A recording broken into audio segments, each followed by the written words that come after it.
Jezreel, donde Dios siembra.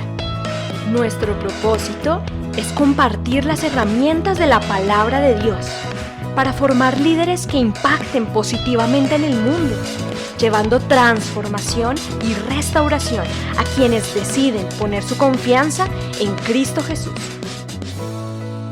Bienvenidos a la prédica de hoy. Muy bien, ya vieron ustedes la invitación de nuestros niños para la actividad de UMC. UMC es el 15 y 16 de agosto. Ya estamos casi a 2 meses, menos de 2 meses. Entonces, por favor, para que estemos inscribiéndonos, va a ser en la 138, en el Club de Suboficiales, que hay en la 138, abajo de la autopista, y estaremos reuniéndonos con todo el CENFOL de Bogotá. A más de eso, pues obviamente se hará en otras actividades, esa misma actividad en otras ciudades como Barranquilla, Cali, Bucaramanga. Así que si no se encuentra en Bogotá, puede asistir a otra actividad de UMC, Unidos para que el mundo crea. Ese se llama así. Muy bien, anuncios, convocatoria de oración. Tenemos la convocatoria para de hoy en 8 días. Es el último sábado del mes. Y el último sábado del mes tenemos un tiempo de oración previo a esta reunión de las 5 a las 4. Solo que dentro de 8 días tenemos un plan mejor todavía. Y es que comenzamos a las 4, tenemos tiempo de oración, hacemos nuestro tiempo de reunión hasta las 6 y a las 6 vamos a ver el partido juntos. ¿Les parece? Entonces a las 6 vamos a ver el partido, lo vamos a ver en pantalla gigante, así como dijo la rana, ahí lechona y comilona. Entonces les invitamos, si quieren invitar personas, sería muy bueno invitar personas nuevas que quieran verlo. Y obviamente aquí ni hay trago ni hay groserías, así que se puede decir que es un ambiente familiar. ¿Está bien? Vamos por la victoria, la segunda. ¿Está bien? ¿Están convencidos de eso o no? Bueno. Muy bien. Y el próximo lunes, recuerde que nosotros tenemos la alborada de oración de lunes a viernes, pero La Nación en ese tiempo especial de junio programó una actividad de oración de 6 a 6:45 los lunes solamente. Entonces el lunes nos conectamos, la alborada se conecta con la programación nacional y estamos de 6 a 6:45 y a partir del martes hasta el viernes estaremos en la alborada nuestra que es de 6 a 6:30 para que en las redes, por si usted no está en las redes, para que se conecte. Les presento a Alejandra, ella forma parte del Ministerio de Comunicaciones aquí internamente. Buenas tardes. Bueno, ¿cómo les ha ido hasta ahora con las cápsulas de WhatsApp? Sí, estamos ya más ágiles y hábiles. Esto es chévere porque la verdad es que nosotros tenemos otros grupos de WhatsApp y esto lo podemos compartir con otros, ¿cierto? Entonces, aquí aprendemos y luego le enseñamos a nuestros amigos allá afuera en el trabajo cómo es que funciona. Bueno, entonces la cápsula de hoy se trata acerca de cómo ver la descripción de los grupos. Entonces, cada vez que nosotros entramos a nuestra comunidad y aparece arriba avisos y abajo aparecen todos los mini salones de los cuales hemos hablado dentro de nuestra gran comunidad. Cuando ustedes se ponen en la barra azul, ustedes ingresan al subgrupo y ponen el clic en el nombre del grupo del cual hacen parte. Allí ustedes van a ver que se despliega una nueva página en blanco, que sería el número 3. Y ahí en este caso dice Iglesia en la Alborada, tenemos información de horarios y ahí abajito hay una pequeña descripción, pero para leerla completa hay que desplegarla y ahí dice leer más. Si nosotros le damos clic ahí vamos a poder leer la descripción completa de cada uno de los grupos a los cuales pertenecemos. Listo, con todo esto, de todas maneras, dentro de esta información, si nosotros quisiéramos añadir o ver más información, en la imagen número 3, ahí vamos a ver la descripción, horarios, vamos a ver también invitaciones especiales, por ejemplo, para agendarnos y podemos nosotros responder a esas invitaciones y también podemos poner allí links importantes. Entonces, por ejemplo, en la alborada de oración, podríamos ahí tener nuestro link para entrar de 6 a 6 y media todos los días, sin necesidad de que nos enviaran el aviso de la alborada todos los días. En teoría, nosotros tenemos esto a la mano, disponible todo el tiempo, y además también lo podemos compartir. Esa es nuestra cápsula de hoy. Estamos actualizándonos, estoy hablando de la generación del siglo pasado, estamos actualizándonos para ponernos al nivel de nuestros jóvenes. Bueno, ellos siempre nos llevarán un poquito de diferencia, no es mucho, pero ahí vamos, ¿está bien? ¿Listos? Estamos a 24 horas más o menos de saber quién será el próximo presidente, ¿sí o no? A 24 horas. La vez pasada, muy rápidamente dieron ya unos primeros resultados que ya marcaron la tendencia a lo que iba a ser el resultado final. Mañana estaremos a esta hora más o menos sabiendo cómo va esa tendencia. La pregunta es la siguiente: ¿cómo se siente usted hoy? Esa es una buena pregunta. A ver, tensión, algo de preocupado, entonces dejémoslo en preo. No está ocupado, sino preo. ¿Qué más? Ansiedad, expectativa, agradecido, muy bueno, muy bueno. Mira toda la gama de emociones que estamos experimentando previo a. Por eso nuestro tema de hoy se llama Llegó la hora. Llegó la hora. Y eso genera una cantidad de emociones. Normalmente, pues estamos hablando mañana de un proceso electoral, pero eso nos sucedió el martes pasado. ¿O no? ¿Fue el martes del partido? ¿O el miércoles? Miércoles. Llegó la hora del partido. ¿Cómo nos sentíamos antes? Igual. Ansiosos, expectantes, preocupados en algún caso. Bueno, salimos airosos en ese. Y así será siempre. Siempre que tendremos un nuevo desafío, siempre habrá emociones presentes. Y una de las cosas importantes en la vida es poderse hacer esa pregunta siempre: ¿cómo me siento? ¿Cómo me siento? En la medida en que uno identifica las emociones, le queda mucho más fácil manejarlas.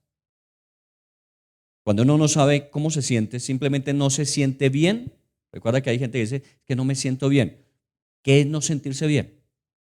Porque puede ser físico, puede ser emocional, puede ser relacional, puede ser preocupado por economía. Entonces, hay que primero identificar la emoción. ¿Qué es lo que no me hace sentir bien? Entonces puede ser una preocupación, un temor, un miedo, una ansiedad, una incertidumbre, y cuando ya uno la logra identificar, luego ya puede manejarla más adecuadamente. Recuerdan que dijimos hace, creo que 15 días, dijimos que habíamos estado acostumbrados a una acción y una reacción, o una causa y efecto. Y por muchos años trabajamos así. Toda causa produce un efecto, toda acción produce una reacción. Solo que hoy somos mucho más conscientes que entre causa y efecto y acción y reacción hay una nueva posibilidad. Y es la gestión. Una causa, gestionar, y una acción. Eso es lo que hoy día se está manejando. Eso forma parte de la salud mental hoy día. Que no tenemos necesariamente que pasar una reacción inmediata, muchas veces no pensada y que agudiza mucho más los problemas, sino que podemos hacer un proceso de reflexión antes de llegar a una acción.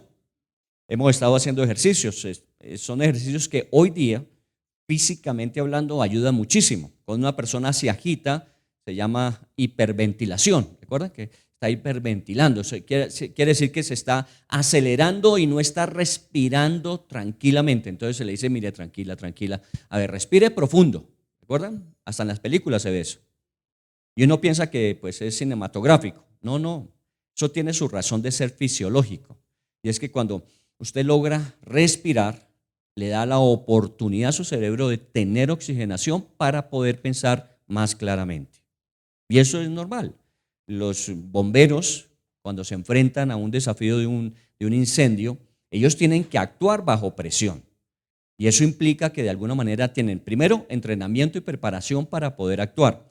Pero en el momento, como hay circunstancias variables, la edificación misma, la clase de fuego, o sea, qué lo produjo, ellos tienen que en ese momento hacer ese proceso de respirar para poder tener claridad para actuar.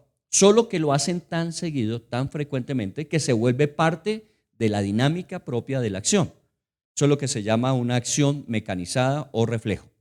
Inmediatamente respondemos. Bueno, se ha intentado, por ejemplo, en los casos de simulacros de tragedia, un simulacro ante un terremoto. Entonces, ¿cómo reaccionaríamos? Seguramente en el momento en que suceda, pues tendríamos que evaluar qué está pasando, cuáles son las condiciones para tomar decisiones. Pero si ya sabemos, por ejemplo, el recorrido que hay que hacer, el lugar donde nos vamos a encontrar, es mucho más fácil procesar.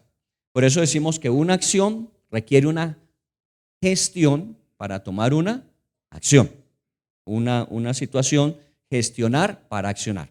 Y eso es lo que la Biblia también nos enseña. La Biblia nos enseña a que no debemos actuar precipitadamente. No os afanéis, no os angustiéis. ¿Recuerdan que lo dice la Biblia muchas veces?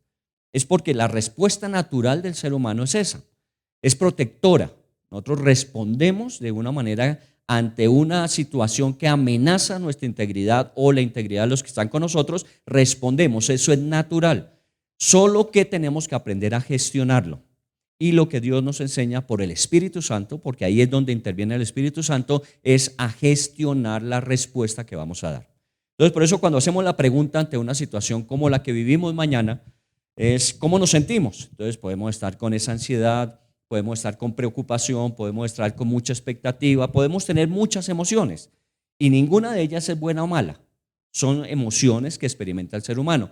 ¿Cómo las capitalizamos? ¿Cómo las vamos a conducir? Muy bien. ¿Recuerdan los pasajes que tenemos para lectura esta semana? ¿Por qué estoy hablando de ha llegado la hora? Porque está en el capítulo 16 del Evangelio de Juan. En Juan 16, ese era el capítulo que nos tocaba esta semana. Juan 16, y me voy a centrar en el versículo 33 de Juan 16. Juan 16, 33. Recuerden que no estamos tratando de acomodar pasajes a situaciones. Tenemos una programación de lectura con la que estamos trabajando hace 2 años. Este es el tercer año y eso implica que hemos leído la Biblia. En el transcurrir de 3 años hemos leído la Biblia, No hemos estado estudiando la Biblia, sino hemos tenido una lectura continua acerca de pasajes en la Biblia. Pero de esos pasajes tomamos uno para hacer el estudio del fin de semana. Y muchas veces ese pasaje coincide con situaciones que estamos viviendo.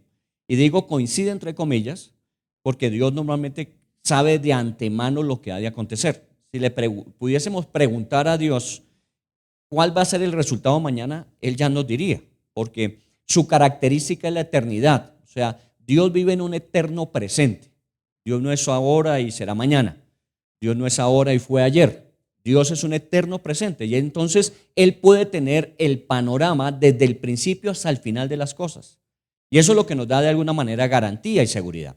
Solo que no siempre nos dice todo de forma anticipada, porque una de las características propias nuestras es que si todo lo sabemos, nos volvemos demasiado confiados en nosotros mismos.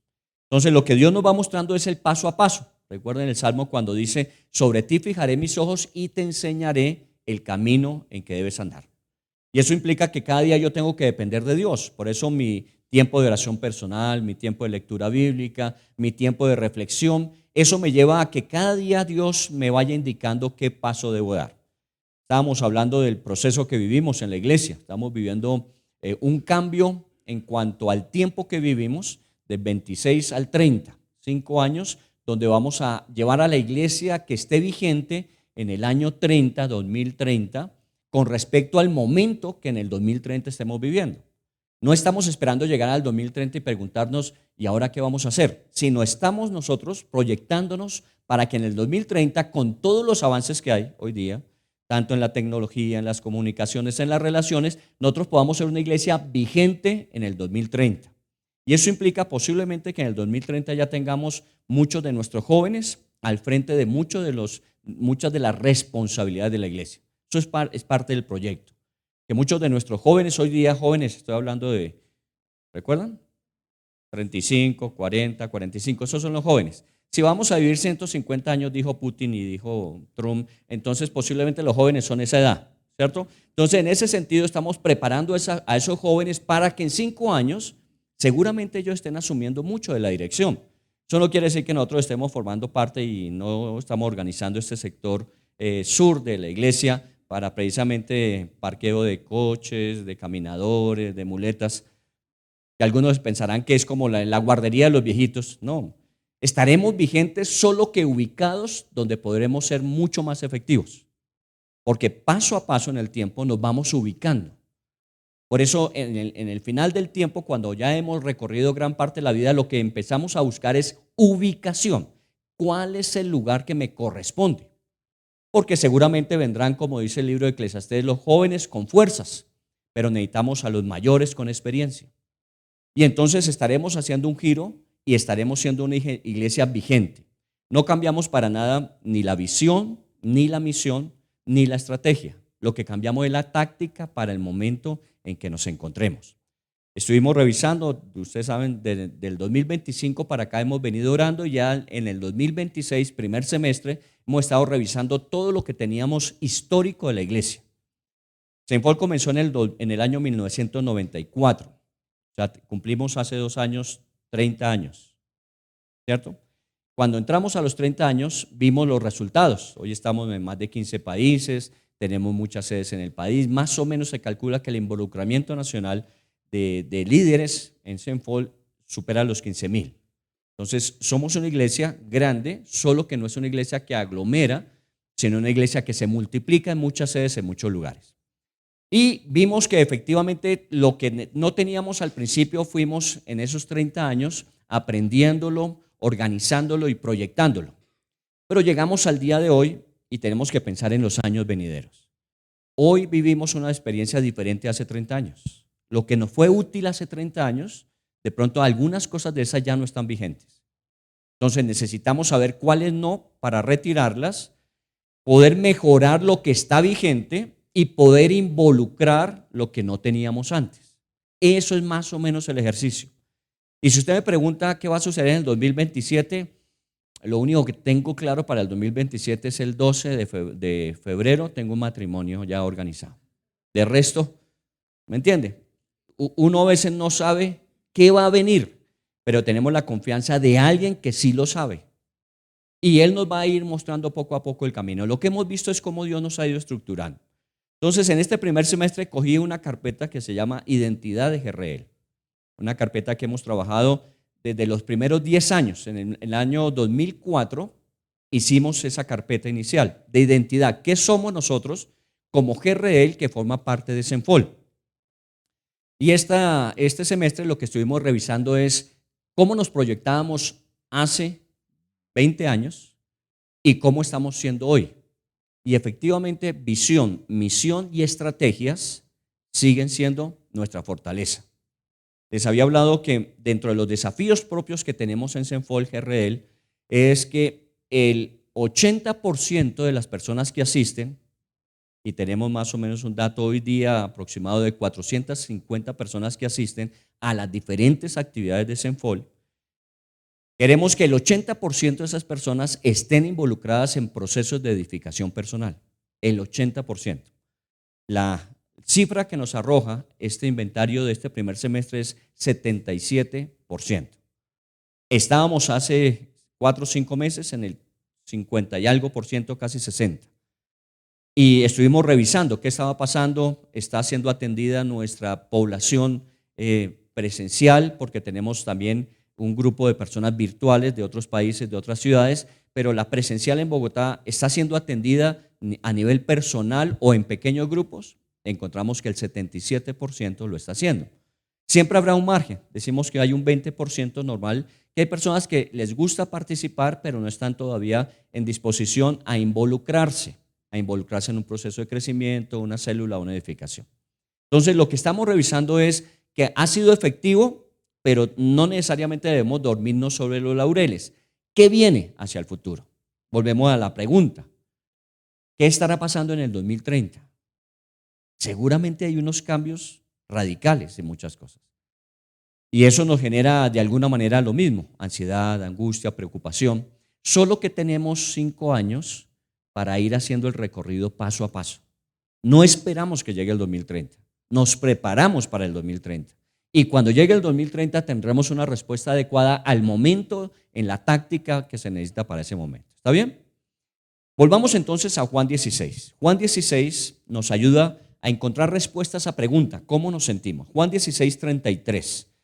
Si usted mira ahí Juan 16, 33, dice, estas cosas os he hablado para que en mí tengáis paz. En el mundo tendréis aflicción, pero confiad, yo he vencido al mundo. ¿Está bien? Está dentro de la lectura, es de los últimos versículos, el último versículo es el capítulo 16. Y es un versículo muy apropiado para el momento, pero sintonicémonos con el momento en que Jesús estaba diciendo eso. Fue la última vez que Jesús entró a la ciudad de Jerusalén. Eso sucedió en lo que nosotros llamamos la Semana de Pasión, que normalmente la conmemoramos en el mes de abril, marzo, abril, que llamamos Semana Santa. Jesús había entrado, como muchas veces lo había hecho, a Jerusalén para celebrar la Pascua. Pero en esa ocasión era la última vez que Jesús entraba. Digámoslo de esta manera y muy coloquialmente. Jesús entró caminando y salió en féretro. Porque esa semana fue sentenciado a muerte, fue ejecutado, fue enterrado. ¿Está bien? Esa semana. Al tercer día, obviamente, resucitó de entre los muertos. Pero ya Jesús no salió de Jerusalén como normalmente lo hacía. Entraba, visitaba, hacía lo que correspondía a las actividades rituales del pueblo y luego se regresaba normalmente a Galilea. Esa fue la última vez que estuvo en Jerusalén. Pero también esa fue la última vez que estuvo con sus discípulos. Porque recordamos nosotros el jueves es la Santa Cena, normalmente, que Jesús celebró con sus discípulos, la última cena que tuvo con ellos. Ya cuando salieron de allí, fueron a Getsemaní, ya llegó Judas, con quien los iba a llevar preso hacia el pretorio, el lugar donde estaba la guardia romana, y ahí se desencadenaría todo lo que era el juicio, la sentencia y la crucifixión. Así que fue la última ocasión que Jesús estuvo con sus discípulos. Y entonces, del capítulo 12 de Juan al capítulo 17, fueron las últimas palabras de Jesús con sus discípulos. Mire todo cómo se va dando. La última vez que estuvo en Jerusalén, la última vez que iba a estar con sus discípulos y eran las últimas palabras que iba a tener con sus discípulos. Y ustedes saben que cuando se llega a ese momento, uno ya elimina todo lo que es pasajero, todo lo que no es trascendente. Uno se queda con lo esencial. Cuando llega el momento de finalizar las cosas, uno va a la sustancia, a lo más importante. Y Jesús sabía eso. Jesús sabía que ese era el último momento. Ya el viernes estaría siendo crucificado, estaría siendo sepultado y los discípulos entrarían en un periodo de ¿qué? Ansiedad, preocupación, angustia. Tenía promesas, pero había incertidumbre. Era todo lo que nosotros estamos diciendo que sentimos hoy. Por eso ese capítulo, cuando Jesús está hablando con ellos, les dice, tranquilos, en el mundo siempre habrá aflicción, pero confíen, yo les doy mi paz. Uno lo que necesita es tener paz. Hoy día no tenemos eso, tenemos una cantidad de emociones. Seguramente a partir del lunes ya encontraremos otros episodios emocionales diferentes, cualquiera que haya sido el resultado que tengamos. Pero en ese momento lo que es paz y tranquilidad, cualquier parte donde usted vaya, usted siente que la gente está diciendo no, hay que prepararse, hasta las redes sociales están mandando avisos, aprovisionese de alimentos, tome agua, porque no sabemos qué va a pasar. Sí, nadie lo sabe. Lo único que necesitamos en este momento es tener paz para poder actuar de manera correcta. Entonces ahí es donde viene la intervención de Dios en nuestros corazones, que es importantísimo. Hemos estado orando, yo le he pedido mucho al Señor, seguramente usted también, en las oraciones de la alborada siempre hemos estado orando por el resultado que mañana vayamos nosotros a consolidar. Hace 8 días, recuerden, Jueces capítulo 8, 9, cuando hablábamos de la elección del árbol que iba a direccionar, que iba a gobernar sobre los demás árboles, ¿recuerdan? Y de alguna forma pues hubo un candidato y no fue el más adecuado, listo. Pero tuvieron que asumirlo porque ellos fueron los que lo eligieron.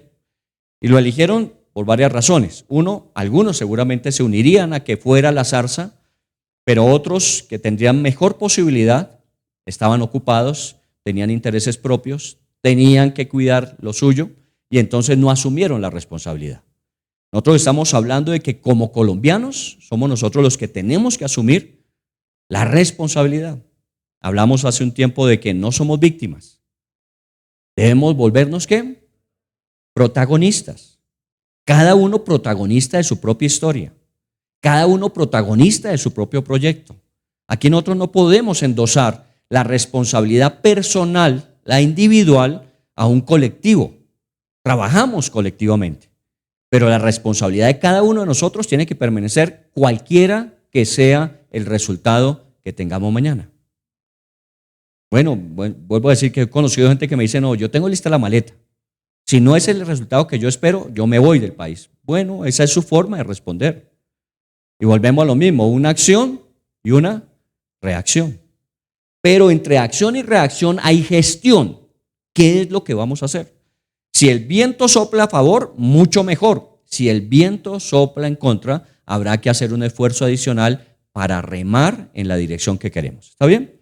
Por eso Jesús está hablándoles a ellos en un momento circunstancial diferente. Son las circunstancias diferentes.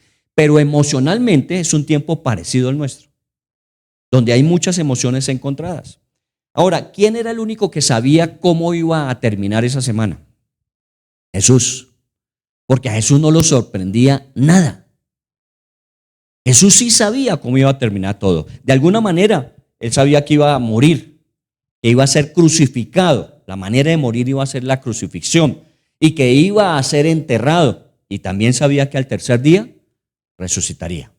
Pero la pregunta es, ¿cómo él llevaba todo ese peso solo? ¿Cómo él sabía cómo iban a darse las cosas y cómo tenía que asumir en ese momento para dar confianza a los que estaban a su alrededor? Hay un aprendizaje que tuve esta semana dentro de mi estudio y es que un líder genera influencia en su ambiente.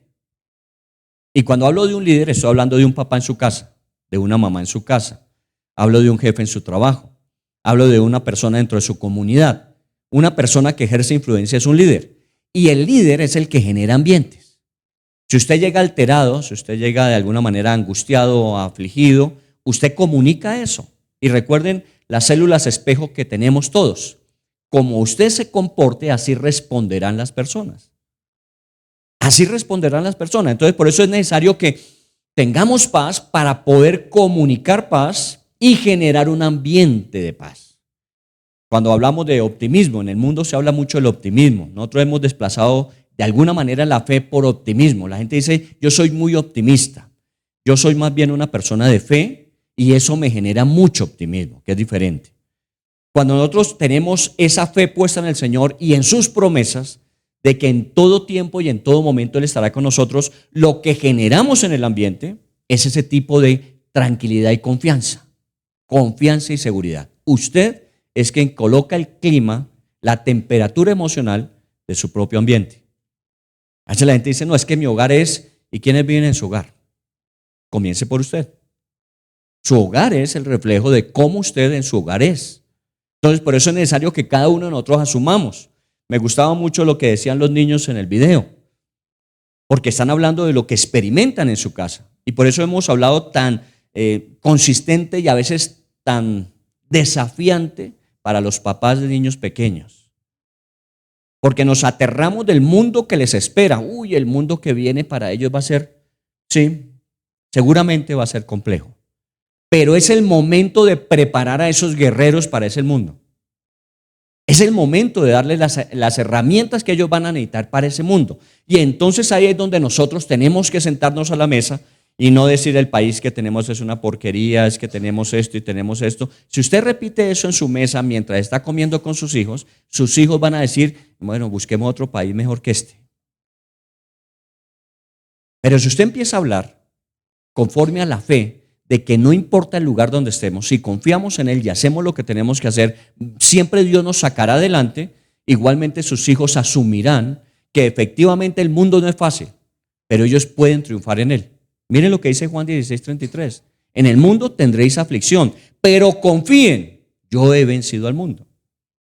Eso lo comunicaba Jesús, eso estaba hablando con sus discípulos, porque Él sabía que lo que venía iba a ser terrible. Bueno, todos lo sabemos, cuando a Jesús lo apresan, inmediatamente todos los discípulos a esconderse, pies en polvorosa. ¿Cómo se encontraban? Atemorizados, preocupadísimos, angustiados, y ojalá que no los identificaran con Jesús porque seguramente la misma suerte correrían. Si no, pregúntele a Pedro.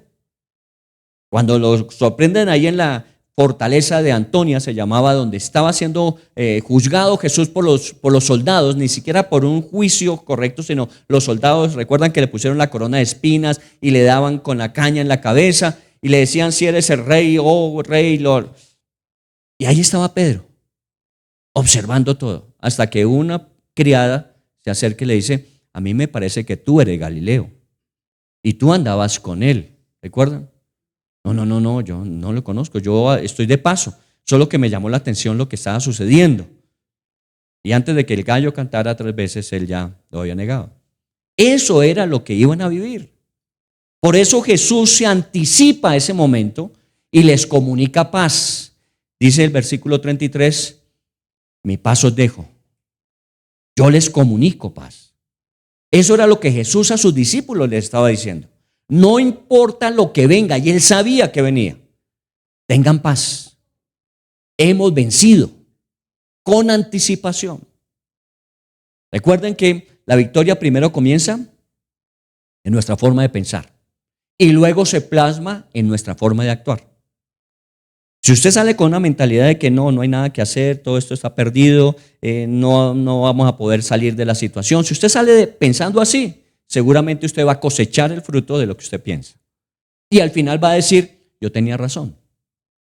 No, es que normalmente con esa mentalidad usted no va a hacer nada porque las cosas cambian. Pero cuando yo pienso que cada situación difícil es una oportunidad que Dios nos brinda, inmediatamente salgo a hacer. Y cuando yo hago lo que Dios me pide que haga en una situación de desafío, al final me doy cuenta diciendo: sí, Dios tenía razón. En el mundo se puede vencer. En el mundo se puede tener éxito. ¿Está bien? Entonces pensemos dentro de ese contexto por qué Jesús estaba diciendo lo que decía. Ahora comencemos desde el principio. Es que Jesús nunca tuvo temor, nunca tuvo ansiedad. Él nunca pasó por las experiencias que nosotros pasamos. Vamos a verlo. Como les decía, todo esto comienza en Juan 12. Estamos leyendo esta semana Juan 16, pero estamos comenzando desde Juan 12. Así que vayámonos a Juan 12, al versículo 27. ¿Qué dice en Juan 12, 27? Si usted ya llegó allí, ¿cuál es la primera frase que está allí? Ahora está turbada mi alma. ¿Quién está hablando? Jesús. Juan 12. Recuerde que apenas está reuniéndose con ellos. 12, 13, 14, 15, 16 y 17. Eso es el tiempo que tuvo con ellos. El último tiempo, y les iba a decir las últimas palabras porque era la última vez que iba a estar en Jerusalén. Y entonces Jesús comienza con estas palabras: mi alma está turbada. Mi alma está turbada. Si ustedes me preguntan a mí hoy, yo estoy preocupado. Yo tengo ansiedad. Yo estoy viviendo un momento de incertidumbre acerca de mañana, qué va a suceder. Tengo expectativas, pero no sé si mi expectativa se va a cumplir o no, porque no depende solamente de mí. Eso es lo que sentimos, y Jesús lo estaba sintiendo. Esta expresión turbado más o menos se puede traducir angustiado, preocupado, ansioso, temeroso. Y no era la primera vez que Jesús se sentía así. Para que nosotros bajemos del pedestal que siempre hemos tenido a Jesús diciendo: pero es que era Jesús, él tenía su tanque adicional, él tenía su reserva espiritual, él tenía su reserva emocional. No, Jesús estaba viviendo como usted y como yo, porque para podernos entender y poder hacer lo que tenía que hacer por nosotros, tenía que ser como nosotros. Mire, Dios perfectamente pudo haber creado a Jesús adulto, pues Superman llegó de por allá adulto. Él podía haberlo hecho, mandemos una persona ya adulta, pero lo hizo en un proceso de ¿qué? Gestación, 9 meses igual. Bueno, hasta donde yo sé por los evangelios no fue 7 mesino, ni de 9 ni de 10, sino nació en el tiempo preciso. Dice, cuando llegó la hora, nació. Llegó la hora cumplió el tiempo del término gestación. Y comenzó todo el proceso como nosotros. Y seguramente estuvo sujeto a sus papás. Y seguramente tuvo conflictos con su papá. A los 12 años le dijeron: ¿y usted por qué nos perdió? Y entonces él respondió diciendo: pero es que en los negocios de mi papá debía estar. Eso suena a un desafío de un adolescente para su papá, ¿o no? Eso es lo normal. Bueno, había que entender de parte y parte lo que se estaba viviendo, pero de alguna manera él vivió todo lo que nosotros hemos vivido. Este era el momento que él estaba viviendo con su alma angustiada y no era la primera vez. Mire el versículo 27 del capítulo 12. Mas para esto he llegado a esta hora. Él sabía que todas esas emociones que estaba viviendo, esa alma turbada que tenía en su interior, era por el momento que estaba viviendo. Esta hora. Por eso, de alguna manera, titulé este tema, Llegó la hora. Lo que tanto se esperaba que sucediera, sucedió, solamente que sucedió antes de lo que uno esperaría que pasara. Si usted fuera una persona común y corriente y le dicen que Jesús es el Salvador, el Mesías, ¿cuántos años le daría para que hiciera eso? Seguro usted le sumaría a los 40, 50, un hombre con experiencia a los 60, pero solamente eran 30 años y 3 de ministerio. Y ahora era la hora de terminar esos 33 años, muy joven y seguramente con mucha proyección de familia. O sea, la gente podía pensar, este es un joven muy educado, es un joven muy sujeto, es un joven muy inteligente. La Biblia dice en Lucas 2:52 que tenía gracia para con Dios, con los hombres, era de buena estatura, era de buena, de buena estructura física y podía durar mucho tiempo más, pero el tiempo había llegado, llegó la hora. Y dice él, mas para esto he llegado a esta hora. Para esto, eso significa propósito. Cuando uno no sabe para qué está en la vida, es terrible, es horrible.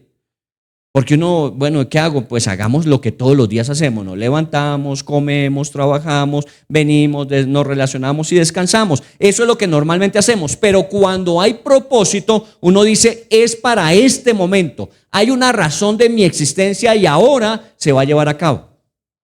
Por eso siempre hemos hablado de la importancia de tener propósito. Y un propósito trascendente, un propósito que va más allá de simplemente el sobrevivir cada día y acumular semanas, meses y años. El secreto de la vida no es llegar a ser viejo, sino ser útil en la vida, porque no todo el mundo llega a ser viejo. Y eso implica que en el momento en que usted tiene que hacer lo que tiene que hacer, se debe hacer. Y uno no lo puede posponer. Jesús no podía decir, mire, vayámonos, ¿no? Recuerda que a Pedro le comentó, estando todavía en Galilea, le dijo, mire, tenemos que bajar a Jerusalén y en Jerusalén me van a tomar preso y me van a juzgar y me van a condenar. ¿Qué le dijo Pedro? Humanamente lo que uno le diría, pues si lo van a coger preso allá, pues no nos presentemos por allá, ¿cierto? Evitemos ir a Jerusalén, vayámonos para otro lado. Y fue cuando Jesús le dijo, apártate de mí, Satanás, porque no estás poniendo los ojos en las cosas de Dios. Bueno, traduzcámoslo para que no se vea tan espiritual. Apártate de mí porque ese es mi propósito de vida y eso es lo que yo tengo que asumir. Yo no puedo sacarle el cuerpo al propósito de vida. Yo tengo que vivir conforme al propósito de vida. Solo que la pregunta es, ¿y cuál es el propósito de vida? Jesús estaba viviendo humanamente lo que cualquiera de nosotros vivimos, pero sabía que ese era el momento final de lo que vino a hacer. Y en el versículo 12:27 dice, llegó mi hora. Ahora mírenlo en el 12:23. Jesús le respondió diciendo, ha llegado la hora para que el Hijo del Hombre sea glorificado. En el 12:23, todavía estoy allá. 12:23, ha llegado la hora para que el Hijo del Hombre sea glorificado. Hijo de hombre es un término que se le aplica a Jesús. Él está diciendo, mire, llegó la hora para que yo sea glorificado. Si usted fuera discípulo de Jesús, seguidor de Jesús por esos 2 años y medio más o menos, y Jesús dice, llegó la hora para que sea glorificado, ¿qué pensaría? Bueno, llegó el momento en que finalmente se va a dar a descubrir, se va a mostrar tal como Él es. Todo el mundo habla de que es un buen maestro, que posiblemente sea el Mesías. Todo el mundo está muy ansioso, muy preparado para la gran sorpresa cuando Él diga, he venido y yo soy. O finalmente también podían pensar, nuestro pueblo por fin lo va a reconocer. Hasta ahora lo han perseguido, hasta ahora lo han juzgado, hasta ahora han tratado de intimidarlo, aún de apresarlo, pero llegó la hora para que el pueblo de Israel diga, este es nuestro Mesías esperado, este es el que había sido prometido, así sería glorificado el Hijo del Hombre. Pues no, era todo lo contrario. Es necesario que yo vaya porque para esta hora he llegado, para que el Hijo del Hombre sea glorificado. Nosotros a veces nos confundimos en la vida, porque pensamos que tener éxito es llegar al cumbre de la vida, tener todo lo que el mundo dice que debe tener. Y por eso Jesús lo advirtió diciendo, ¿de qué sirve que usted gane todas las cosas y pierda su alma? O sea, como que nosotros tenemos un proceso evaluativo de éxito muy diferente al que maneja Dios. Éxito es tener casa, tener carro, tener beca, vaca, de todo. Y entonces somos exitosos. Y resulta que no, la Biblia dice, eso es pasajero y temporal. El secreto de la vida es, ¿estás viviendo para lo que Dios te llamó a vivir? ¿Estás cumpliendo tu propósito con poco o con mucho tiempo? Entre más tiempo, la pregunta siempre es, cuando usted se levanta y amanece cada día, es todavía como que falta algo para cumplir mi propósito. Porque el día que se acabe mi propósito, ese día el Señor saca mi balota y me voy. Mientras me dé un día más es porque algo más tiene que hacer. Y para los jóvenes, normalmente los jóvenes dicen, todavía nosotros tenemos mucho tiempo. No, usted no tiene mucho tiempo. Usted tiene el mismo día que tengo yo hoy. Porque usted no sabe si mañana está vivo. Así que también tiene que pensar igual. Si aún Dios me permite este nuevo día es porque aún no he cumplido mi propósito. Puede que el Señor le agregue a usted 50 años más, muy bueno. A mí posiblemente 30 años más, muy bueno. Recuerden, mi papá acaba de morir de 93, tengo 65, así que más o menos me quedan 30 años si vamos por la misma secuela genética. ¿Qué voy a hacer en 30 años? Imagínense uno levantándose todos los días, todavía no. Y una semana más y todavía no. Y 2 años más y todavía no. Y ya lo último, como muchos boxeadores tirando la toalla a ver si de pronto me sacan de esta pelea. No. Hasta el último día, cualquiera que sea el tiempo que Dios me dé, hasta el último día yo tengo que decir, es que para esta hora he llegado para glorificar a Dios en mi vida, para que el Hijo del Hombre sea glorificado, para que Dios se pueda glorificar en usted. Porque ese es el secreto de esta vida. El secreto de esta vida no es acumular. Yo he visto la triste historia de los hombres que trabajan para acumular y al final viven para cuidar, no para disfrutar. Todos decimos, no, es que necesitamos tener para sentirnos seguros, para estar confiados, para saber que nada nos va a hacer falta. Sí, eso está bien. Una buena planeación en el tiempo. Pero el problema es que cuando vamos acumulando y acumulando y acumulando y tenemos el temor de perder y ya no habrá tiempo de recuperar, entonces nos volvemos cuidadores de lo que tenemos, ni siquiera disfrutarlo. He visto mucha gente que no tiene problema para pagar lo que sea, al precio que sea, pero siempre están diciendo, uy, pero está muy caro, dejémoslo para ver si bajan el precio. Triste porque tú no sabes si tienes mañana.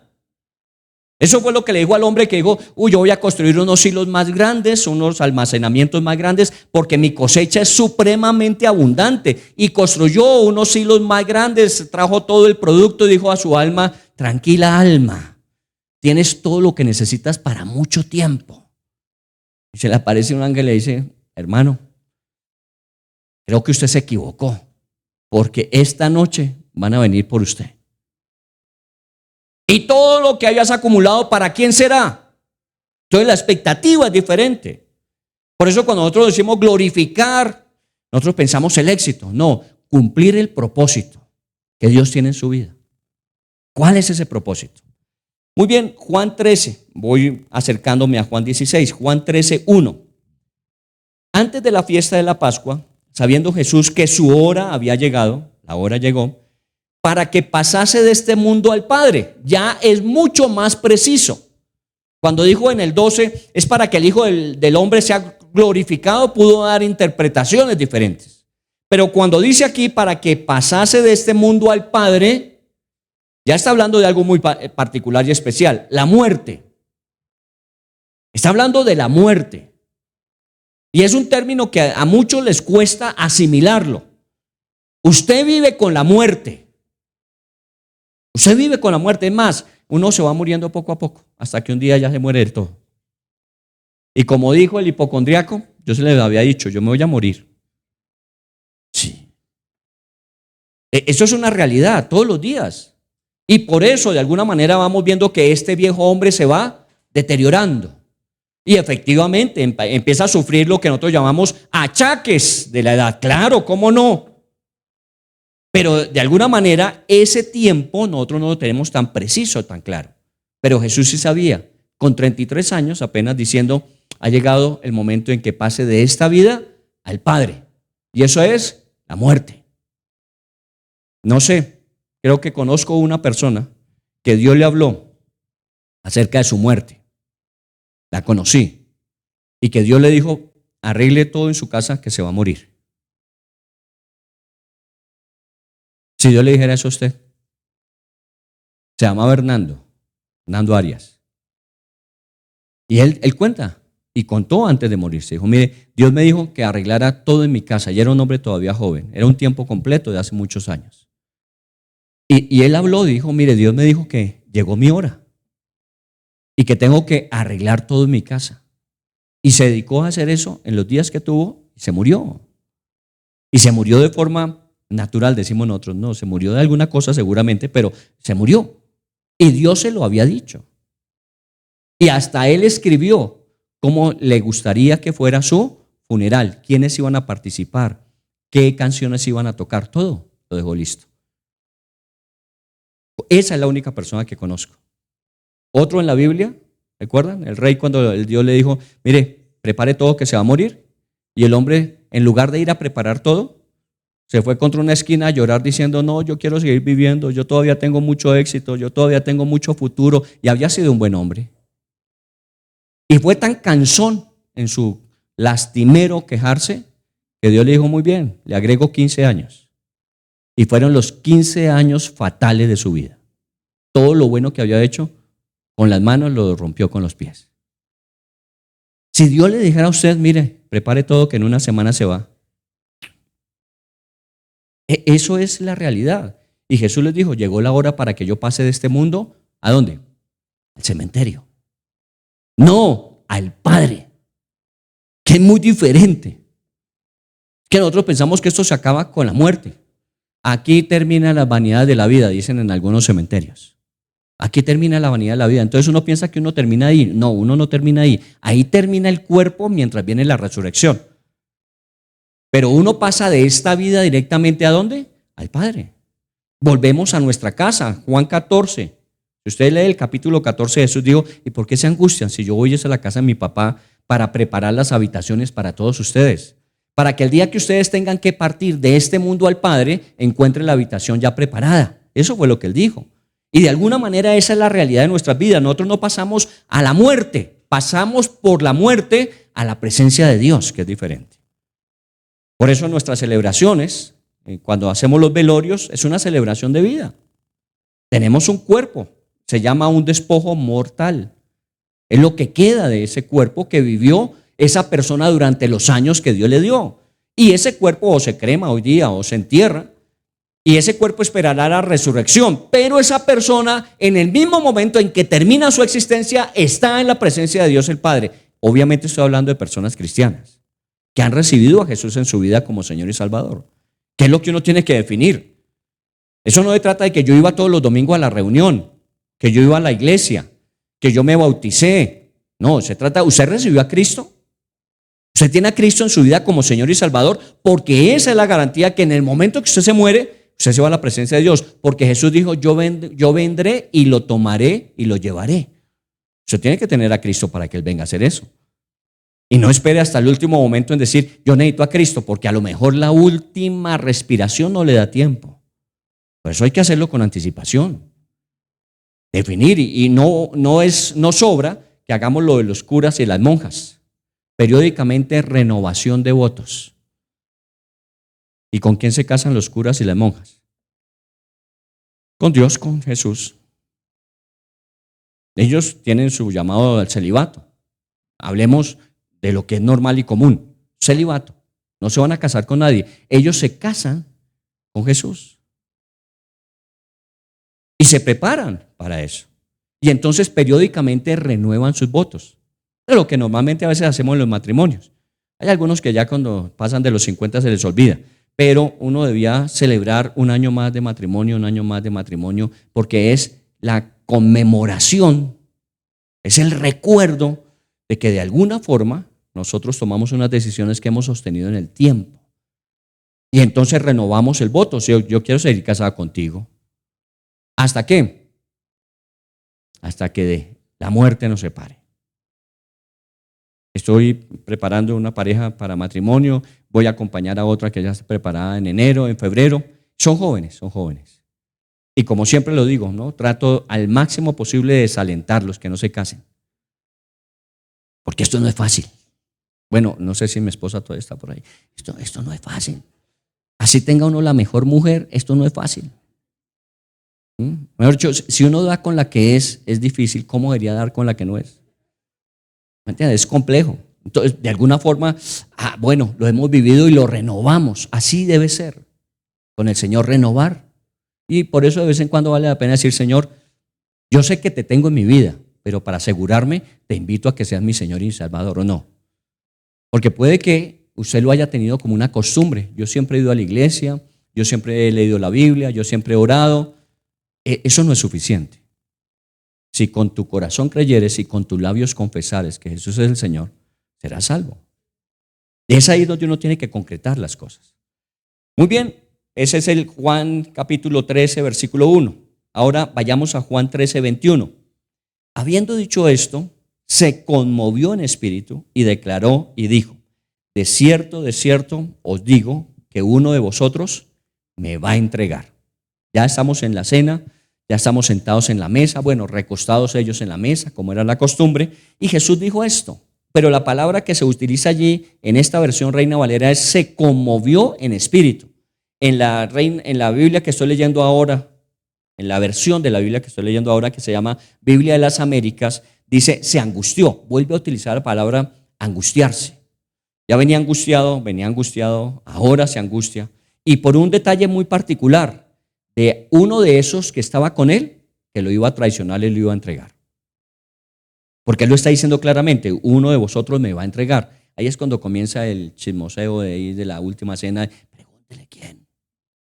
Y lo más tenaz es que el Señor le escuchó a Juan diciendo, y Señor, ¿y quién es? Y el Señor dijo, al quien yo le dé el pan mojado.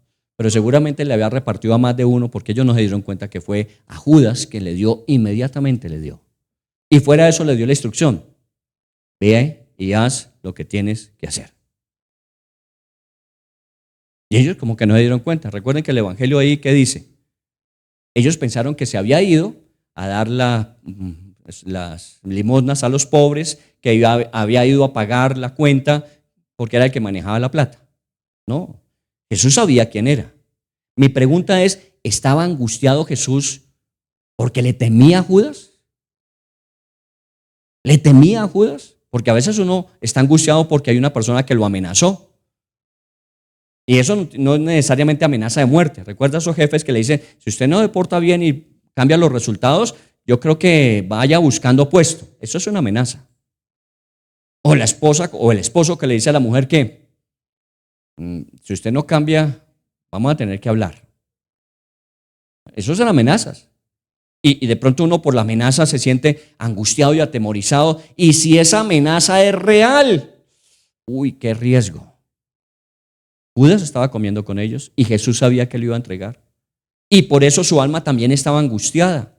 Pero cuando le dijo, ve ya lo que tienes que hacer, él sabía que iba a hacer. Entonces no era Judas el que lo angustiaba, eran las circunstancias. Y todavía venía con angustia.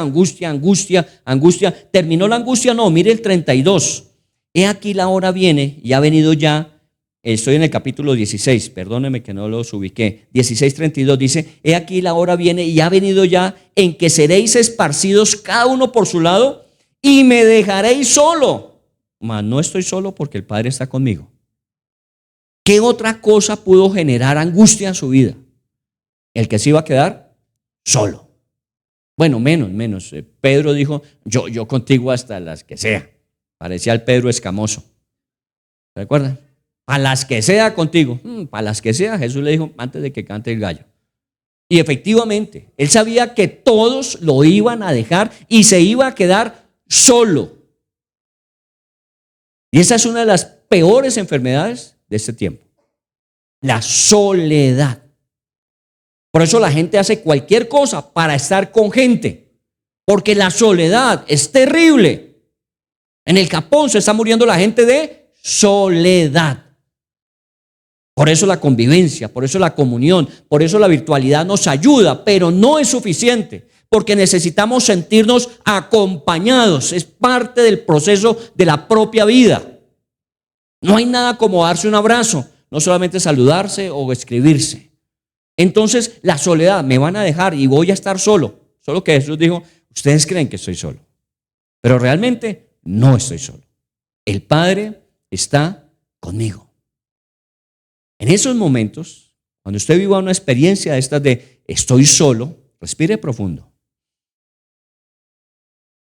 No estoy solo. Él está conmigo. Yo no te dejaré ni te desampararé, dice el libro de Hebreos. Yo estaré con vosotros hasta el fin del mundo, dice el libro de Mateo. Así que de alguna manera yo nunca estoy solo. Pero hay momentos en que nos sentimos así y cuando estamos solos y estamos ante una situación tan compleja, decimos estoy angustiado y solo fuera de eso. O sea que Jesús la estaba viviendo completa, toda. Y su alma estaba muy angustiada. Bueno, no es diferente a lo que estamos experimentando y que seguramente vamos a experimentar. ¿Qué podríamos hacer? En un momento así, ¿qué podemos hacer? Volvemos a lo mismo, ¿no? La causa y el efecto, la acción y la reacción. Pero hemos dicho, no, un momentico, paremos. Causa, el efecto.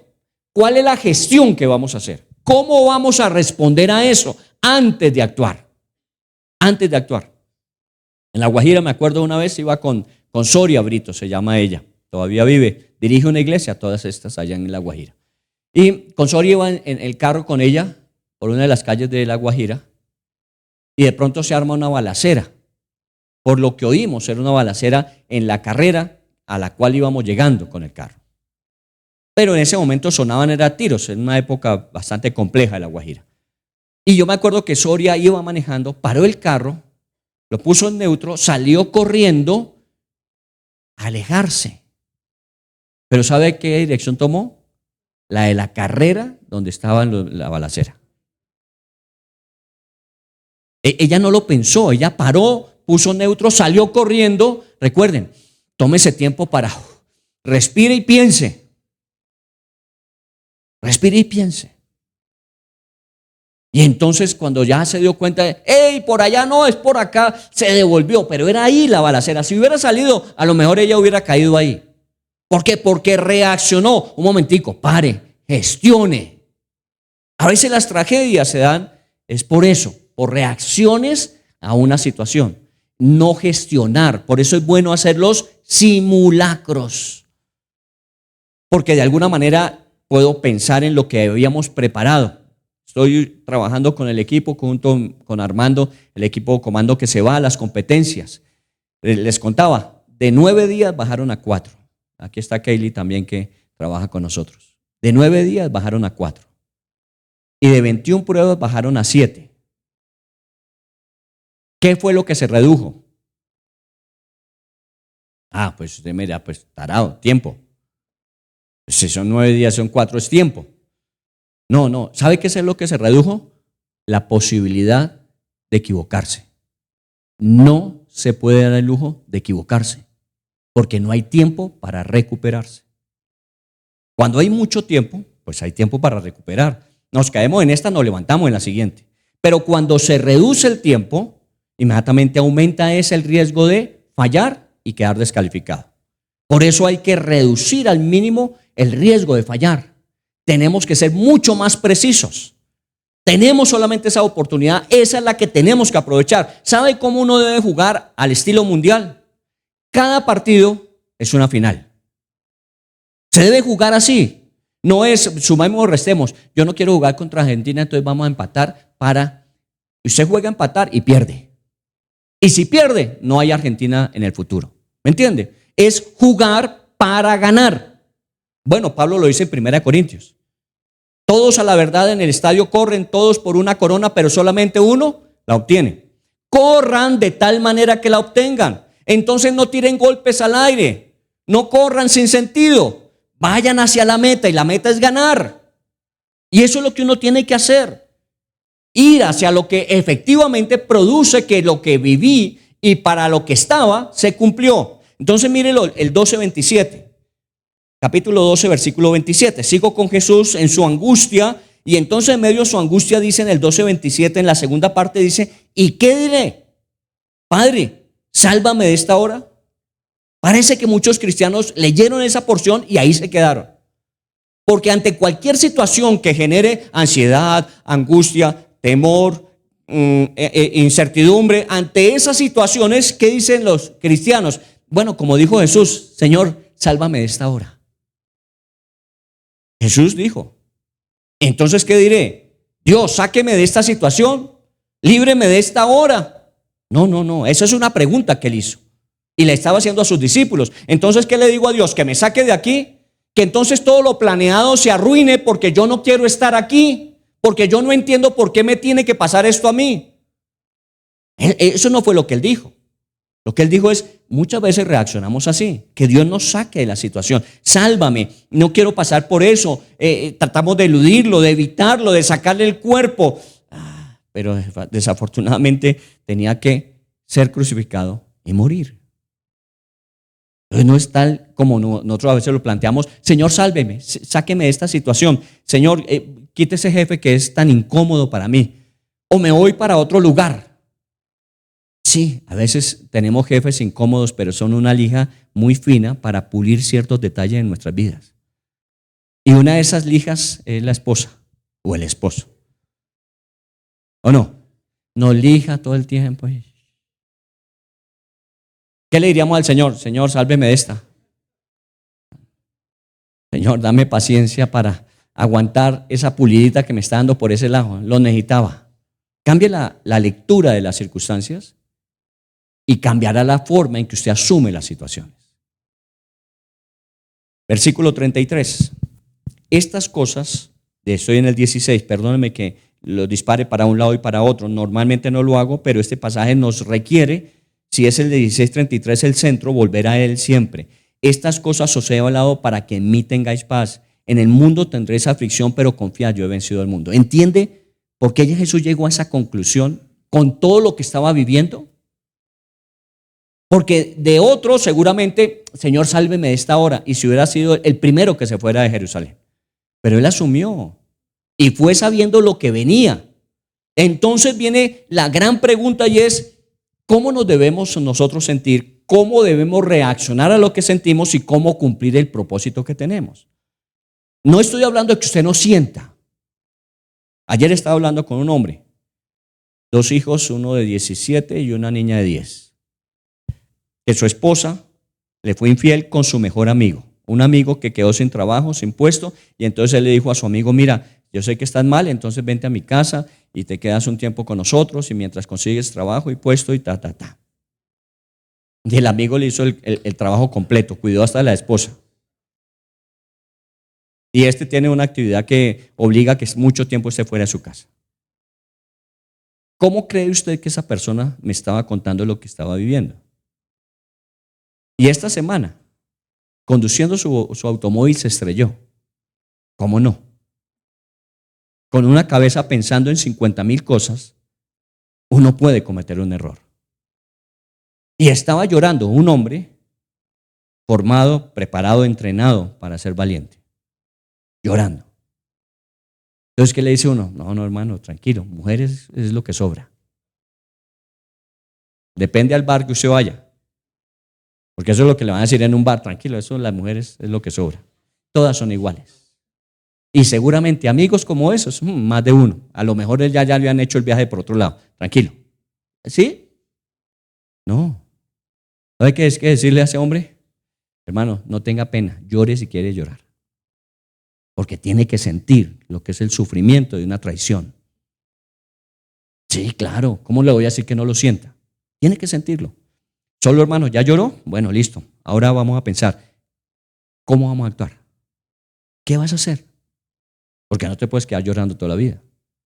No pueden pasar 30 años diciendo, no, es que la mujer me traicionó. 30 años después. Puede que 1 año, 2 años, 5 años. Pero 30 años después diciéndome lo mismo. No, un momentico, vamos a hacerlo y lo vamos a hacer lentamente. Vamos a ir paso a paso, progresando en esto. Tienes que gestionar lo que estás viviendo. Primera pregunta, ¿la perdonaste? Sí, ya la perdoné. ¿Quieres que vivir con ella? No. ¿Qué le digo? No. No, cristiano tiene que vivir con ella. No. Tengo que decirle, bueno, si no quieres vivir con ella, tienes todo el derecho y la razón. No sé si de aquí a mañana, decantando más las emociones, pueda decir otra cosa. Pero por ahora, tranquilo. Entonces hay que velar por los 2 hijos que hay. Y hay que cubrirle la manutención de ellos. Y es vivir el momento. Las emociones están presentes. Nosotros no podemos decir, tranquilos, todo está bien, Dios tiene el control. Sí, Dios tiene el control de todas las cosas, pero yo no me siento así. Yo me siento intranquilo, inseguro, ansioso, con expectativa, con incertidumbre. Yo me siento así. Él tiene el control. El que yo me sienta así no quiere decir que Él no tenga el control. Estoy describiendo mi propia realidad. ¿Cómo responder entonces? Ya Él dijo, tranquilo, confíen, yo he vencido. Pero veamos 3 cosas en ese versículo. 1, Juan 16:33 dice, en el mundo tendréis aflicción. Siempre va a haber la posibilidad. Hoy para mañana son elecciones. El próximo martes es otro partido, ¿o no? Y seguramente en el caso suyo será un nuevo trabajo. Y compró usted una casa y será ir a habitarla. Y tiene un viaje y, ¿me entiende? Siempre va a haber algo. Siempre va a haber algo. En el mundo siempre tendréis aflicción. Afligir no es como uno se imagina de los de ¿San qué? Que se dan golpes en Semana Santa. Los de la costa, ¿no? San no sé qué. ¿Cayetanos? Bueno, Edwin se la pasó por allá. Él hizo el curso completo. Flagelándose uno, dándose el látigo todo el tiempo. No, espera un momentico. En el mundo siempre habla aflicción. Aflicción no necesariamente es que el mundo se me vino encima. No, cualquier cosita que desestabilice mi seguridad, inmediatamente vuelve una aflicción. Hay algunos, como siempre he dicho, hay algunos que tienen aflicción de bolsa. Subió el dólar, bajó el dólar y se afligen. ¿Tiene dólares? No, pero subió la bolsa, bajó la bolsa. Aflicción de bolsa. A veces nos afligimos por lo que no vale la pena afligirse, pero nos afligimos. Aún hay veces que sí amerita afligirse. En el mundo siempre tendréis, somos hombres, somos vulnerables. Señor del cielo, un examen que presentar, un informe que presentar a una junta directiva, una entrevista, un cierre de negocio, un viaje, la muerte inminente de un ser querido. Bueno, hoy se nos olvidó orar por Viviana. Recuerde que Viviana está hospitalizada, con pulmones que no le responden, pero estamos orando por ella. Y ahí donde está Viviana, en este momento ella está conectada. Esa es la única que autorizo para que no venga, porque no puede. Hay muchos que tienen pulmones sanos, piernas sanas y no vienen, pero bueno, tranquilos, está hablando de otra iglesia. Pero ella se conecta y sabe que su fe es, Señor va a restaurar mis pulmones. Señor va a restaurar mis pulmones. Y nos unimos a esa oración. En el nombre de Jesús declaramos que Dios tiene el poder para restaurar la vida de Viviana y para darle nuevos pulmones y para dar testimonio a través de eso de que es un Dios todopoderoso, y eso oramos y creemos en el Señor. Amén. La muerte de un ser querido muchas veces. Situaciones como esas donde uno dice, aquí no hay nada que hacer. Los médicos han dicho eso, no hay nada que hacer. Pero cuando uno confía en el Señor, cualquier cosa es posible. No sabemos cuál va a ser el resultado, por eso nos sentimos así. ¿Quién va a ganar mañana? No sabemos. No me diga que usted tiene la última noticia, ya sabe. No, usted no sabe ni yo sé. El único que lo sabe es el Señor. ¿Nos sorprenderá? ¿Nos alegrará? No sé. Pero mañana va a haber un resultado que de alguna forma hoy nos está preocupando, angustiando, nos hace sentir ansiosos. Tranquilos, mañana llegará ese momento, pero en este momento tenemos que manejar las emociones. Yo he oído toda esta semana gente que dice, no, tengan cuidado porque sea cual sea el que gane, se va a armar un zaperoco después. Posiblemente. Negar la realidad es un acto de irresponsabilidad. Posiblemente se armen algunos zaperocos. Empresas han dado orden de que la próxima semana trabajo remoto para no exponer a la gente a que salga si algo se presenta. Si no se presenta, seguramente lo van a llamar y van a decir, mire, ya venga otra vez. ¿Me entiende? ¿Es posible? Sí, es posible. Pero nosotros debemos responder a esa realidad de que es posible. Claro que es posible. Y entonces tenemos que vivir el día lunes y el martes y el miércoles y 4 años más y 18 años más y toda la vida tenemos que vivirla, pero no con angustia, con ansiedad, con temor, con miedo. No, nosotros hemos aprendido que debemos responder haciéndonos nosotros los gestores de la situación que vivimos, no dejando que otros sean los que tomen la acción. Muy bien, eso forma parte del ser humano y entonces el primer punto aquí es sentirnos siempre que existe la posibilidad de que las cosas nos generen ese tipo de emociones. El 16:33 dice en la segunda parte: estas cosas os he hablado para que en mí tengáis paz. Cuando llegue la hora, no tema. Cuando llegue la hora, no tema. Si usted ha hecho lo que ha tenido que hacer y si usted ha encomendado a Dios sus caminos y su vida, no tema. Él tiene el control. Por eso nosotros no estamos angustiados por mañana qué resultado vamos a tener. No, puede que el viento sople a favor o puede que el viento sople en contra, pero el lunes tenemos que nuevamente levantarnos a hacer lo que teníamos planeado por hacer. De pronto va a ser más fácil o va a ser más difícil, no sé, pero lo vamos a hacer porque eso es lo que tenemos que hacer. Cuando llega la hora, uno no debe temer. Él dijo: en mí tengan ustedes paz. Paz. ¿Qué es lo que más necesitamos hoy? Paz. Esta noche ore con su familia por la decisión de mañana del país. Somos 54 millones de personas. Y por lo que vemos, el 50% estaba a favor, el 50% estaba en contra de uno u otro candidato. Entonces, de alguna manera, sí es una situación que merece que nosotros oremos, pero oremos ¿cómo? Con paz. Oremos con paz. Pidámosle al Señor un día de paz y unos resultados que nos generen una situación nueva a la que vamos a enfrentar con paz. Yo les contaba de mi arrendador, ¿sí, no? Yo vivo en arriendo, entonces mi arrendador, cuando fue elegido Petro, llegó al día siguiente a decirme: le vendo el apartamento. Si le hubiera ofrecido 3 pesos, a lo mejor hasta me lo vende. Estaba tan angustiado porque tiene más de un apartamento. Tiene muchos apartamentos. Y él estaba tan angustiado porque él pensaba que lo iban a despojar de todo. Entonces él iba a vender lo que fuera. Y ese día me dijo: le vendo mi apartamento. Tranquilo, Gustavo, ¿por qué? Tome la cosa con calma. Y ahí está Gustavo con su apartamento. ¿Me entiende? Paz.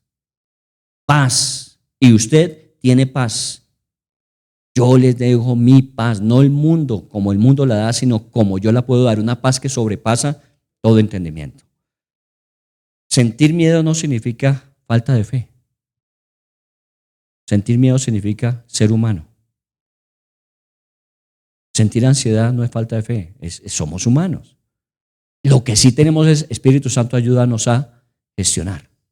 Yo me siento ansioso, angustiado, afligido, pero tú dices que me das gozo, paz, paciencia, amabilidad. Espíritu Santo, ven, acompáñame, necesito de eso. Eso es lo que uno tiene que hacer, gestionar. Y sabemos cuál es la fuente. Nosotros no estamos como la mayoría en el mundo. En el mundo mucha gente dice: estamos ansiosos, pero tranquilos, tenemos paz. El banco tiene mi plata y ya saqué una plata al extranjero y está segura. En ninguna parte estará seguro. La paz que me da tranquilidad es la que da el Señor. En Juan 12:27, me gusta esta parte, repetirla de Juan 12:27, dice: ahora está turbada mi alma. ¿Y qué diré? Padre, sálvame de esta hora, mas para esta hora he llegado. Y es muy, muy similar a las palabras de Mardoqueo con Esther. ¿Recuerdan? Nos van a matar. Dieron la orden de que nos acaben. Pero ¿saben qué? Confiemos, el Señor tiene una respuesta. Tú que estás en esa posición tienes la posibilidad de interceder por nosotros. No podía cambiar la orden, pero sí podía cambiar las condiciones. ¿Recuerdan? La orden está dada y los van a matar. La condición cambió, se pueden defender. Y efectivamente salvó al pueblo, pero era para esa hora he llegado. Y ella lo dijo: si me mata, que me mate, pero voy a intentarlo. Y a Dios gracias, estaba allí por esa hora en la que Dios la había preparado. 16:33 para que vayamos cerrando. Dice: en el mundo tendréis aflicción, pero confiad. Cuando llegue la hora, confíe. En estos días de mundial, oía de los comentaristas deportivos, uno de ellos decía, Argentina es muy bueno, España es muy bueno, Francia es muy bueno. Y todos ellos se la creen. Colombia es muy bueno, pero no se la cree. A veces nosotros no nos la creemos. El Señor dijo, yo estaré con ustedes todos los días hasta el fin del mundo. ¿La creemos? A veces no nos la creemos.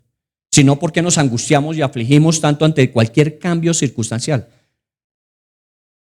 Porque cuando Él dice, yo supliré todo lo que haga falta conforme a mis riquezas en gloria, entramos en angustia cuando vemos que de alguna manera empiezan a minorarse nuestros ahorros porque estamos cesantes y de alguna forma no hemos conseguido puesto. ¿Por qué entramos en angustia? Si Él dijo, no les hará falta nada. ¿Sabe por qué? Porque no nos la creemos. No nos la creemos, tenemos que creérnosla. Si el cristiano creyese lo que Dios le dice que es y tiene, seguramente saldríamos de esas situaciones de angustia en las que muchas veces nos encontramos, que no nos diferenciamos en eso a los demás que no lo tienen. Entonces es creérsela. Y dice la Biblia allí, en el mundo tendréis aflicción, pero confíen. Y en Juan 16:4 les había dicho, mas esas cosas les he dicho para que cuando llegue la hora os acordéis de que lo había dicho. En el 13:19, desde ahora os lo digo antes de que suceda, para que cuando suceda creáis que yo soy. En el 14:29, y ahora os los he dicho para que cuando suceda ustedes crean. Miren, estos 3 versículos son versículos que Jesús había hablado con ellos antes y les dijo, se los digo ahora para que cuando suceda ustedes crean que esto está bajo control. Me van a tomar preso, me van a juzgar, me van a sentenciar, me van a matar, me van a enterrar, pero voy a resucitar al tercer día para que cuando suceda ustedes crean. Bueno, no tenemos que esperar otra crucifixión, otra sepultura y otra resurrección. Ya está dada. Solamente tenemos que creer. Y eso es lo que Él nos está pidiendo. Crean. En medio de los momentos difíciles, cuando llegan las horas, crean. Yo hoy, testimonios, seguramente usted también. Yo he escuchado testimonios de ese último momento. Hay uno que viene a mi mente de un libro que leí de una persona que estaba a punto de perder su casa, le iban a embargar. Y entonces el hombre oró al Señor y confió en Él y pasaron los días y llegó el momento en que tenía que ir al banco a decir no pude y seguramente comenzaba el proceso. Pero el Señor le dijo no, vaya al banco y diga que usted va en nombre de la máxima autoridad. Y llegó al banco. Y se reunió con la persona encargada de crédito y le dijo, mire, yo vengo a resolver mi asunto de mi crédito. Ah, muy bien, señor, sí, aquí dice que el plazo era hoy. Dice, sí, yo vengo en nombre de la máxima autoridad que me dijo que viniera y que íbamos a resolverlo. Ah, bueno, muy bien. ¿Qué condiciones necesita usted? No, pues déme las más flexibles para yo poder atender mi necesidad y le resolver el problema. Y cuando estaba saliendo le dijo, bueno, y me saluda al señor presidente del banco. Le dijo, no, yo no vengo en nombre del presidente del banco. Yo lo que le dije es que venía en nombre de la máxima autoridad, solo que para mí está más arriba que el presidente del banco. Pero este hombre le había solucionado todo en el último momento. Dios hace cosas como esas. Entonces hay que estar confiado. Por eso, confianza en medio de los tiempos difíciles. Y la última, para que en mí tengáis paz, porque yo he vencido al mundo. Confianza plena en el Señor. Él ha vencido. Lo que resulte mañana será para nosotros una victoria. Será para nosotros una victoria para seguir haciendo lo que tenemos que hacer, proyectarnos al 2030 con unas posibilidades que se abren cada día, ya sea con viento a favor o con viento en contra. Si corre el viento a favor, ponga las velas. Si el viento está en contra, saque los remos. Pero vamos a seguir navegando. Eso es lo que tenemos que hacer. Y seguramente con el Señor, dice la Biblia, con Él somos más que vencedores. Lo que puede ser aparente una derrota se convirtió en el más grande éxito. Glorifica tu nombre, Señor. Y oyó una voz del cielo. Estoy leyendo Juan capítulo 12. Cuando Jesús dijo, mi alma está turbada, Señor, voy a decirte que me libres de este momento, dijo, no, para esta hora ha llegado. Y estoy leyendo Juan 12, 28. Padre, glorifica tu nombre. Entonces vino una voz del cielo que dijo, lo he glorificado y lo glorificaré otra vez. Lo he glorificado y lo glorificaré otra vez. No es solamente una vez. Dios lo va a hacer 2, 3, 4, cuantas veces sea necesario. Dios va a glorificar su nombre con nosotros. Así que mañana tenemos un reto y un desafío. Cumplamos con lo que tenemos que cumplir, confiemos en el Señor y lo que sea el lunes, como amanezca el país el lunes, será nuestra mejor oportunidad. ¿Está bien? Oremos al Señor y demos gracias. Padre, en el nombre de Jesús, hoy tomamos este tiempo de oración donde estamos juntos, tanto presencial, virtual, para darte gracias de que estés en nosotros. Y quisiera pues plantearlo para que usted misma se cuestione: ¿Jesús es el Señor de su vida? En alguna oportunidad, lo que usted cree en su corazón lo ha confesado con sus labios diciendo: yo creo que Jesús es el Señor y que Jesús murió por mí en la cruz para salvarme. Esa es una declaración que cambia toda la historia. No es lo mismo tener una buena vida que tener una buena vida y la vida eterna con Dios. No es lo mismo. Hay mucha gente que se conforma con tener una buena vida. No estamos hablando de que uno necesita recibir a Cristo porque la vida de uno es un desastre. No necesariamente. Puede ser una buena vida, pero sin Cristo es solamente eso, una buena vida. Con Cristo es una buena vida y vida eterna con Él. Esa es la diferencia. Por eso hoy reafirmamos nuestra decisión. Yo le doy gracias a Dios porque Cristo Jesús murió por mis pecados, porque pagó la deuda que nunca yo podría haber pagado y me ofreció la salvación como su regalo. Yo acepté en Cristo Jesús el regalo de mi salvación. Reconozco que no ha sido ni mi mérito, ni mi trabajo, ni mi esfuerzo. Fue su obra en la cruz suficiente para que yo tuviese vida y vida eterna con Él. Confieso que Jesús es mi Señor y que procuro cada día entregar mi vida al Espíritu Santo para que la dirija. No siempre es como yo quisiera y la mayoría de veces no es como Él quisiera. Soy consciente de que muchas veces en mi vida yo asumo el control. Yo quiero hacer las cosas, yo quiero resolverlas a mi manera. Pero he ido entendiendo que es mejor dejarlo a su manera. Dejar que Él actúe, que Él obre, que Él haga, que Él encamine, que Él direccione. Porque Él conoce mejor el mañana de lo que yo. Y por eso cuando le entrego mi vida confiadamente, sé que mi vida será cada día mejor. Porque Él me encamina como la luz de la aurora que va en aumento. Nunca he sido avergonzado y nunca seré avergonzado de haber confiado en el Señor. Por el contrario, hoy puedo decir que ha sido la mejor decisión de mi vida, haber puesto mi vida en sus manos y aprender a caminar como Él quiere que lo haga. Por eso hoy declaro que Jesús es mi Señor y mi Salvador.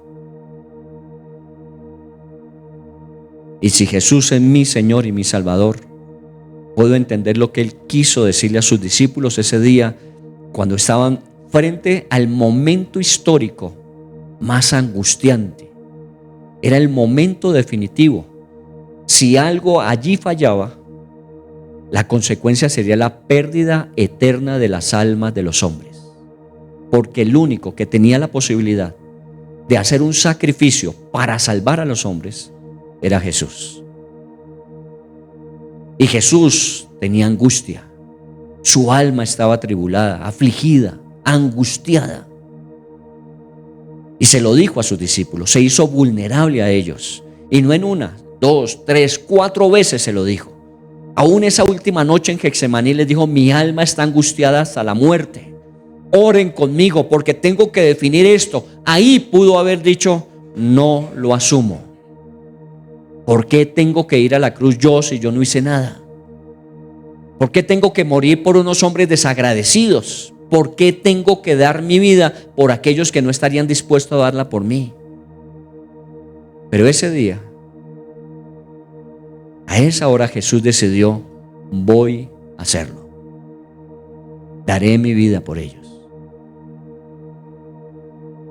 Y fue a la cruz y murió en ella.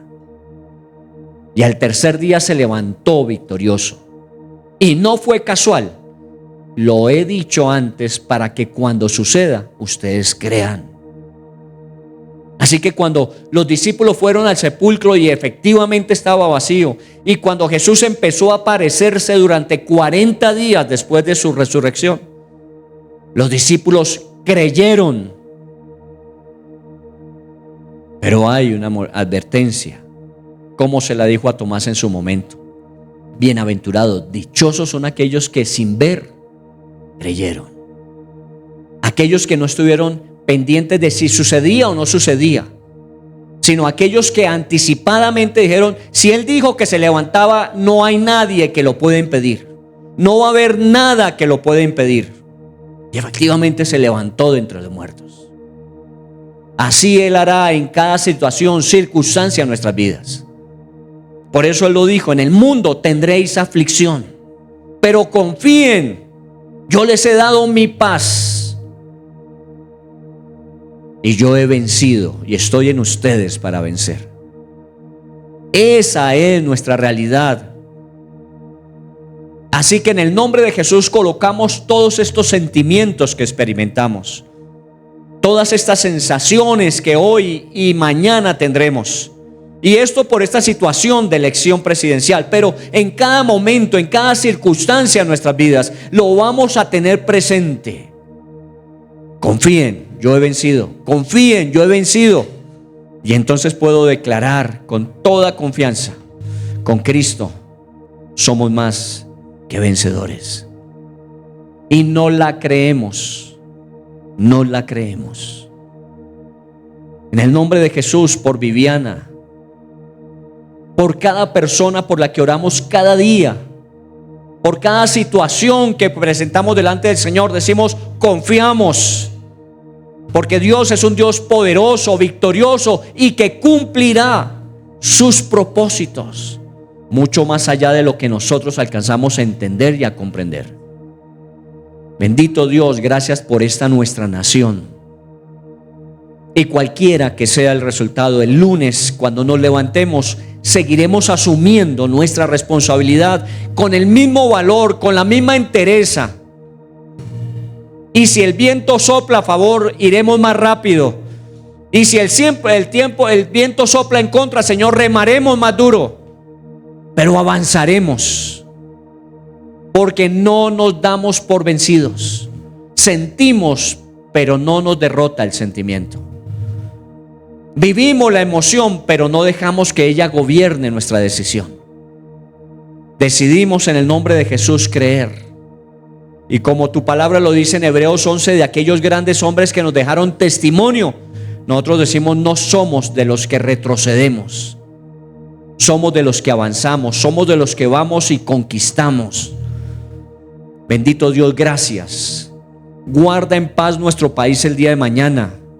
Frustra cualquier intención que haya, Señor, de daño, de causar, Señor, revuelta, de causar incertidumbre, inseguridad, temor, miedo. Señor, en el nombre de Jesús, frustra cualquier intención de daño en nuestro país. Señor, envía a tus ángeles para que esas batallas que se libran a nivel celestial se libren sobre nuestro país, porque entendemos que es potestades, huestes de maldad en las regiones celestes a las que hay que derrotar. Y serás tú y tus ángeles, Señor, los que libren esa batalla, y nosotros veremos el resultado de la victoria. Así que en el nombre de Jesús confiamos, en el nombre de Jesús tenemos paz, en el nombre de Jesús declaramos que seguiremos adelante como vencedores en Cristo. Señor, permítenos ser agentes de paz, que nuestros ambientes familiares, de amigos, de vecinos, sea un ambiente que nosotros impactemos con esa paz que tú nos permites tener y experimentar. esa confianza que podemos tener en ti, esa seguridad que tenemos en el Dios todopoderoso y eterno, en el Dios que nunca ha perdido una batalla, el Dios que siempre ha demostrado que es más grande. Por eso déjanos oír hoy, como ese día lo escucharon, aquellos que estaban cuando Jesús dijo: esta es la hora y para esto he llegado. Y Padre, glorifica a tu Hijo. Y oyó una voz del cielo que decía: lo he glorificado y lo volveré a glorificar. Señor, déjanos ver la gloria tuya una y otra vez más. Te damos gracias y te bendecimos. En el nombre de Jesús. Amén y amén. Que Dios me les bendiga. Nos vemos el lunes en tiempo de oración. Y bueno, Dios estará con nosotros. Dios les guarde. Gracias.